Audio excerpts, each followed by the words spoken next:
सब लोग। अच्छा चलिए देख लीजिए, आज हमने मिठाई वाला में आगे के पार्ट को कंटिन्यू किया है। देख लीजिए और गौर से सुन लीजिए। तो हमने देखा कि खिलौने वाला, पहले लास्ट प्रीवियस कक्षा में हमने देखा कि खिलौने वाला बच्चों को बहलाने वाला, खिलौने वाला, इस तरह से कहते हुए आया था।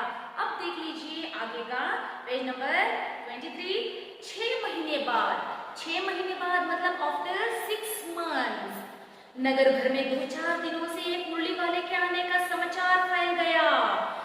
6 महीने बाद नगर भर में सब जगह क्या हो गया, मुरली वाले आने की समाचार, समाचार मतलब न्यूज फैल गई। लोग कहने लगे भाई वाह, मुरली बजाने में वह एक उस्ताद है।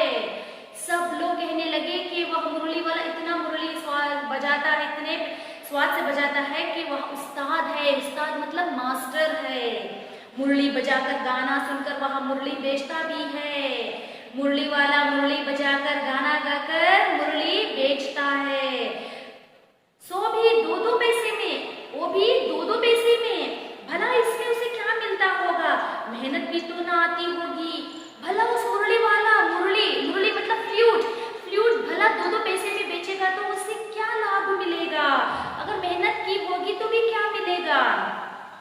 एक व्यक्ति ने पूछ लिया कैसा है वह मुरली वाला, मैंने तो उसे नहीं देखा। एक व्यक्ति ने पूछा कैसा है वह मुरली वाला, मैंने तो अभी तक नहीं देखा। उत्तर मिला उम्र तो उसकी अभी अधिक ना होगी, यही 30-32 का होगा। उसने उत्तर दिया कि यही कोई व्यक्ति को 30 या 32, 30 मतलब 30, 32 मतलब 32 ईयर्स का होगा। दुबला पतला गोरा युवक है, दुबला पतला गोरा फेर युवक है। बीकानेरी रंगीन साफा बांधता है, बीकानेरी रंगीन साफा बांधता है मतलब किस तरह से वह क्या करता है, रंगीन मतलब कलरफुल, और क्या है रंगीन साफा बांधता है। रंगीन साफा मतलब पगड़ी, जो पगड़ी रंगीन रंग की पगड़ी बांधता है, कलरफुल। वही तो नहीं जो पहले खिलौने बेचा करता था। उसने कहा वही तो नहीं जो पहले खिलौने बेचा करता था। क्या वह पहले खिलौने भी बेचा करता था। तो उसने पूछा क्या पहले भी वह खिलौने बेचा करता था। हाँ, जो आकार प्रकार तुमने बतलाया उसी प्रकार का वह भी था। हाँ, जिस तरह से तुम आकार प्रकार बता रहे हो उस व्यक्ति का, वह व्यक्ति ऐसा ही था। तो वही होगा, पर भाई है वह एक उस्ताद। हाँ, शायद वही होगा, पर है वह उस्ताद मतलब मास्टर। प्रतिदिन इसी प्रकार उस मुरली वाले की चर्चा होती। प्रतिदिन हर दिन उस मुरली वाले की चर्चा होती। प्रतिदिन नगर के प्रत्येक गली में उसका मादक मृदुल स्वर सुनाई पड़ता। इसी तरह हर गली में उसका मादक, पहले भी खिलौने जब बेचा करता था तो वह अपने मादक मृदुल स्वर से क्या करता था, गाना गा के एक गली से दूसरी गली पे आता जाता था। इसी तरह वह गली भर में अपने मादक मृदुल स्वर सुनाई पड़ता। बच्चों को बहलाने वाला मुरली वाला। तो पहले बच्चों को बहलाने वाला खिलौने वाला, अब 6 महीने बाद आता है तो बच्चों को बहलाने वाला मुरली वाला।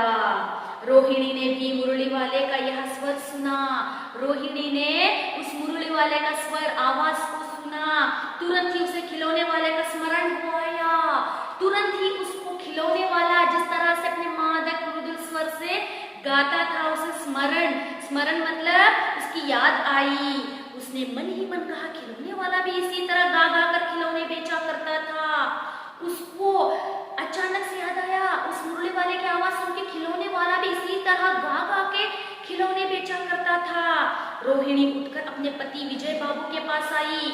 रोहिणी ने इतने में अपने पति विजय बहादुर के पास आई। जरा उस मुरली वाले को बुलाओ तो चुन्नू मुन्नू के लिए ले लूं। तो उस मुरली वाले को तो बुलाओ, चुन्नू मुन्नू के लिए मुरली ले लूं। क्या पता यह फिर इधर आए ना आए, किसको पता कि फिर से यह मुरली वाला आए या ना आए। वे भी जान पड़ता है पार्क में खेलने निकल गए हैं, मतलब ये भी जान पड़ता है कि जो बच्चे खेलने के लिए पार्क में चले गए हैं। विजय बाबू एक समाचार पत्र पढ़ रहे थे। विजय बाबू न्यूज़पेपर पढ़ रहे थे। उसी तरह उसे लिए हुए वे दरवाजे पर आकर मुरली वाले से बोले क्यों भाई किस तरह देते हो मुरली। समाचार पत्र पढ़ते हुए समाचार पत्र को दरवाजे तक ले आया और मुरली वाले से पूछा कि क्यों भाई किस तरह से देते हो मुरली।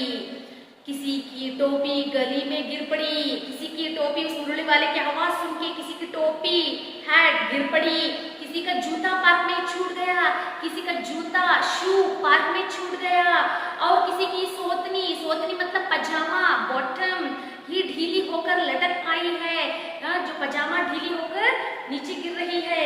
इस तरह दौड़ते हाँफते हुए बच्चों का झुंड आ पहुंचा। इस तरह उस मुरली वाले की आवाज सुनकर बच्चों का फिर से झुंड ग्रुप फिर से आ पहुंचा। एक स्वर से सब बोल उठे, हम भी लेंगे मुरली और हम भी लेंगे मुरली, मतलब हम भी लेंगे मुरली, हम भी लेंगे मुरली। मुरली वाला हर्ष गदगद हो उठा, मुरली वाला खुश हो उठा, बोला सबको देंगे भैया, लेकिन जरा रुको, हम सबको देंगे भैया, बच्चों से कह रहा है, जरा रुको, ठहरो, एक एक को देने दो, मतलब बच्चों का झुंड आ गया है तो सबको एक एक करके देने दो।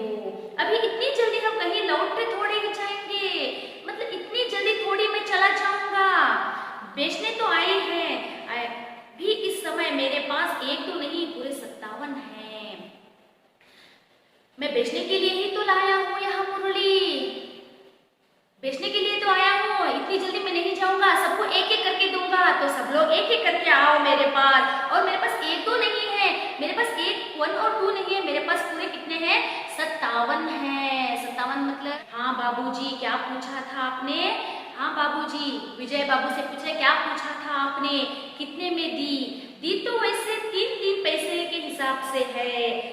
विजय बाबू ने पूछा कितने में दी, इसने कहा मैंने तो 3-3 पैसे में सबको दिया है, पर आपको 2-2 पैसे में ही दूंगा, सबको मैंने 3-3 पैसे 3-3 पैसे में दिया है, मगर आपको मैं 2 पैसे में दूंगा। विजय बाबू भीतर बाहर दोनों रूपों में मुस्कुरा दिए।